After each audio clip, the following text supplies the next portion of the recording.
And hello and welcome. My name is Martin, and today what we'll be doing is taking a very general overview of the Unreal Graphic User Interface.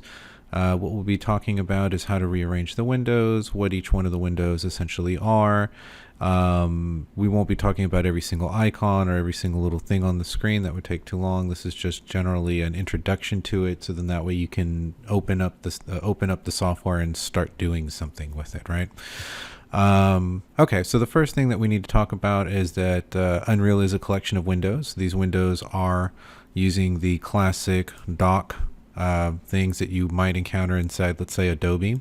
So each one of the windows, as I pull on one, it tugs on the other one and it readjusts the space. So you can see this every window, like you also will see the window that you are selected in that will have like a gold trim around it. So if I click on this one, let's see, if I click on that window, there should be, see how the gold trim goes around that, gold trim goes around that, down that one.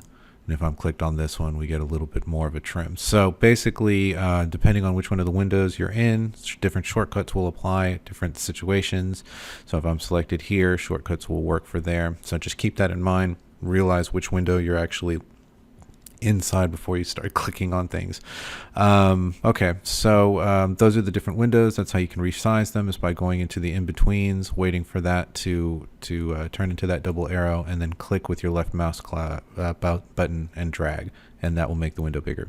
Now if you want to grab a window, you can grab it by the header, by the name, and if you need to, if you're familiar with the way that this works in Adobe, if I left it like that, they'd be side by side. If I want to put it back into the window that it was in, like that. Okay. And then you can obviously resize. Okay, so those are the different windows and the way that you can move them around. The next thing would be to describe the different windows that we have. So the place actors window is going to be where we go and grab things that we're going to actually use inside the gaming area. So if I went, let's say, to basic, and I grabbed a cube, which by the way is a, oops, I hit delete instead of new keyboard, so give me a second. There we go.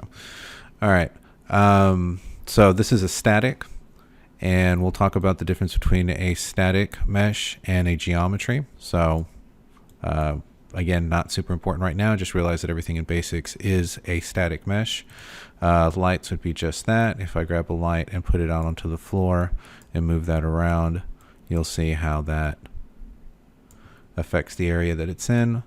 Cinematics we'll get to later. We'll actually be using, well, maybe not the cameras or the rails, but we will be using cinematics up here. So we will be using cinematics to actually create like levels moving up and down, or platforms moving up and down. So using them to open and close doors.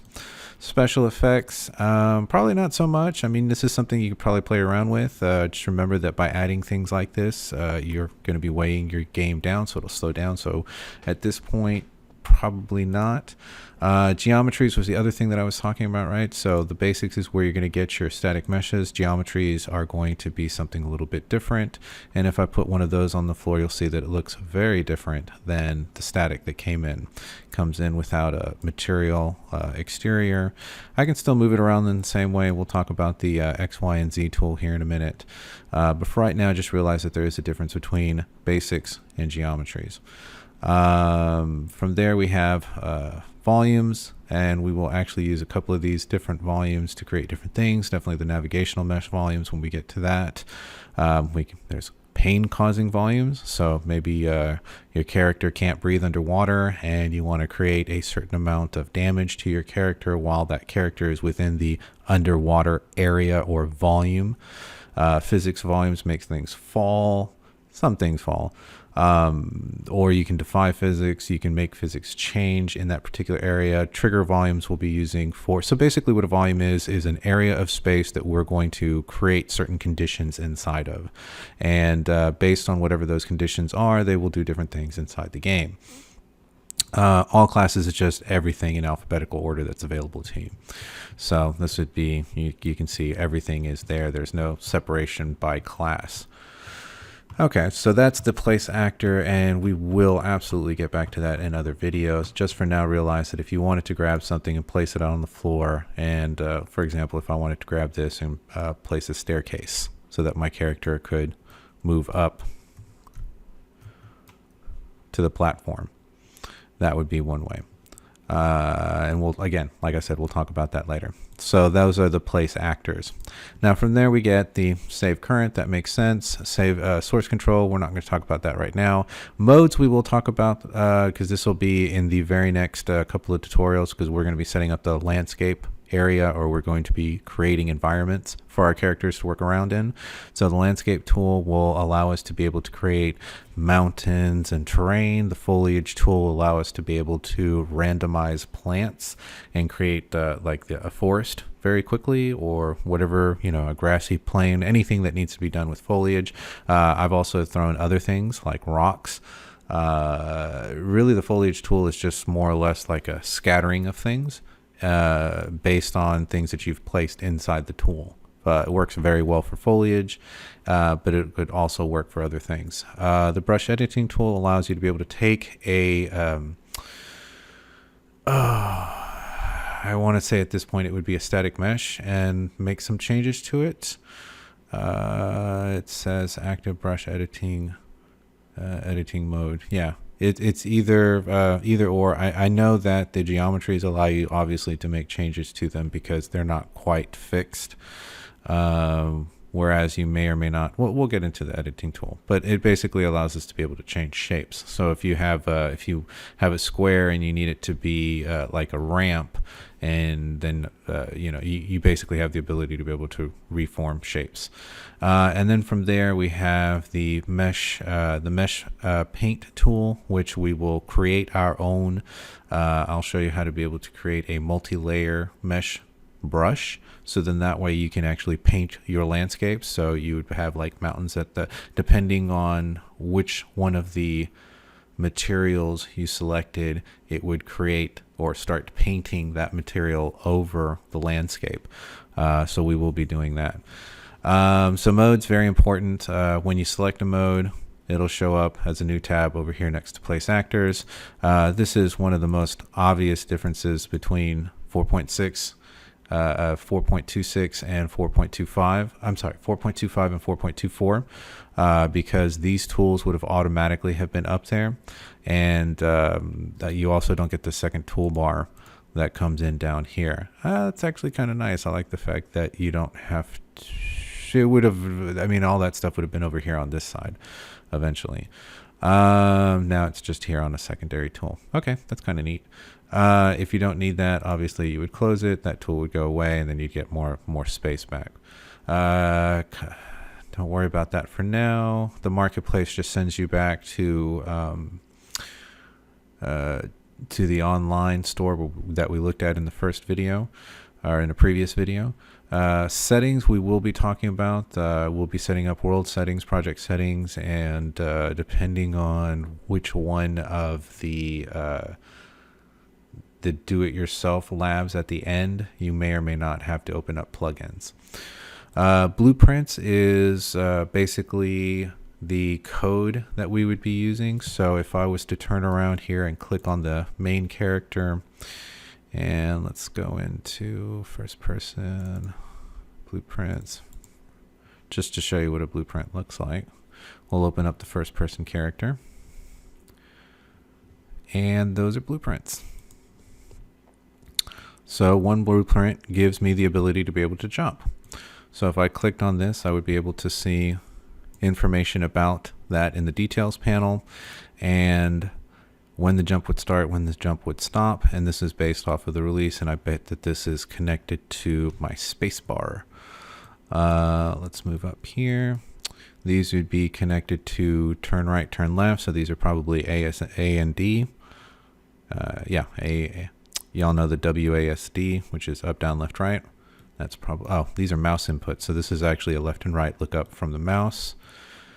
Let's see. Anyway, so basically, not to belate the point, but this is why the character works, and this is the code that's working in the back of the character. Like, this is to be able to project, spawn a projectile, which I have not done yet, to jump, to move left or right or look around.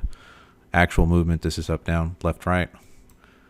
If you were using a joystick, that would be the code for the joystick. And we'll get into this later in other classes and other tutorials, but just for now, that's what you're looking at if you were to go into blueprints. Cinematics, we will add cinematics. Basically what a cinematic is it gives a timeline to an object, and that timeline then allows you to be able to move the object in time. So if you had, let's say you were playing or you were creating a side-scrolling game and you needed moving platforms that moved up or down, those would be set up on a timeline, and you would have the timeline loop, and that would create a, you would program it to go up, stay there for so many seconds, move down, stay there for so many seconds, and then you would just loop that. And then there's obviously blueprints that you can add to the cinematics to make them more interesting, to create different situations.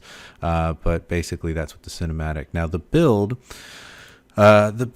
is going to be, as you add things to the screen, not everything happens right away. So maybe you add some lights or you make changes to the sky and then the shadows don't follow. So what you'll do is you'll build the lights, or you might build all the geometries, you might build the paths, which is dealing with navigation, and it basically allows you to be able to break down the build. Instead of having to build everything each time you make a change, you can just build the different things that you need at that particular moment. Or I believe there's a build all, where I think that's the big button right here. So this one lets you break it down into how you want to create the build. Maybe your computer's not very fast, and every time you build it takes you 15 minutes. So instead of having to do that, you could just come here and build just the lights, which maybe takes you 5 minutes on your computer, instead of wasting 15 minutes to find out that what you didn't like and you need to make a change to it. Now you got 30 minutes out. But if you hit the big build button right here, it would build everything that you changed. From there, the play allows you to actually enter the world. So when we look at this, we are actually looking at this from the editor's perspective. We're able to float around our character. That's where our character is essentially going to start when we push play. So when we push play, you'll see that now I am the character, and I'm actually in my first person perspective, and that's probably really loud, which I will have to lower in the video. Anyways, so I'm going to hit escape to get out. Obviously, I could also use the pause button, and then from there I believe there's also a stop button, which would do the same thing. So I'd be able to get out of the game and be able to go back into editing mode. All right. From there, you'll see that that is the main toolbar there. We'll click there. We also have launch and the launch options, which we're not going to worry about for right now. The next thing you have is the world outliner. The world outliner is basically everything that is in your level. If I click on something, you'll see that it takes me to what that object is. So that's that object. This is where the floor is. This is where that wall is. That's where the other wall is. Let's see where the lights are. So I'll click on the light. That's where the light is. Now, the thing that you'll notice about this is if you've ever worked in Photoshop, this is going to make a lot of sense. The eyeballs are basically means that if I want to see something, the eyeball's lit. If I don't want to see that, let's see. Let's do that one. All right. So it's still there in the game. I just maybe don't want to see it right now because I'm working on something here, and that will allow me to be able to have that object out of the way while I'm working, and then when I need to throw that object back in, otherwise that object would be blocking my view if I was trying to do something. Okay. From there, the other thing you'll notice is that these things are set up in folders. Folders are going to be your best friend. There is going to be so much stuff that we're going to be adding to this area. I mean, you can see how big this is already and how many things are in this level, and there's really not a lot of stuff there. I mean, there's no materials, there's no enemy characters, there's no navigation areas. I mean, it's a blank screen right now. So at that point, keeping track and putting things in folders that have names that make sense is very important. So As we make and start adding things, we'll talk about that in folder organization a little bit more. The details panel, basically anything that I have selected that will then show me information about that panel or that object that I selected. Like just now I selected this static mesh. It will tell me that, let me move this up a little bit so you can see more of this. So you can see that it is a static mesh component. It's giving me the name of the component. It's giving me the location of that component, whether that component is stationary or is movable, what type of materials are on it, any physics that might happen to this, like can it move, can it do something, will physics have an effect on it, its collision settings. So basically anything that I grab will give me that. Now this one is a geometry, which you'll see actually has some different things, and we'll talk about that in a different video. But for now I'm just going to select the light, and you'll see that I have things like making the light brighter, making the light not as bright, making the light affect a larger area, allowing the light to cast shadows or not. Right, so anything that you need to do with a particular object, if it's an option that has been added to that object, it will show up here in the details panel.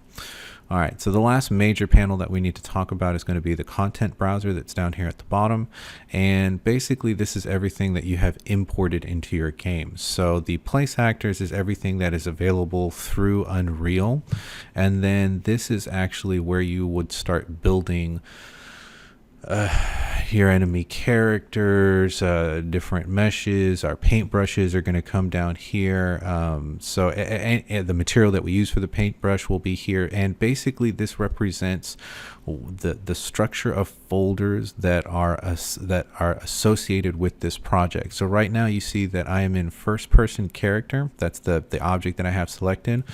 Let me go back over here. So that's the object that I have selected right now, and it's in content first person blueprints. So if I go from this and I go to the content folder and we go to where the project is, we will see that we have a contents folder, we have a first person, we have character, there's all the stuff associated with the character, and I believe that the actual character was where? First person, maybe first person BP, blueprints, and there's the asset. This is us. This was us moving around, right? So this is the Unreal asset, first person character, and we will notice that it has exactly the same address inside here. So it's content first person BP, blueprints, and there's the first person character asset.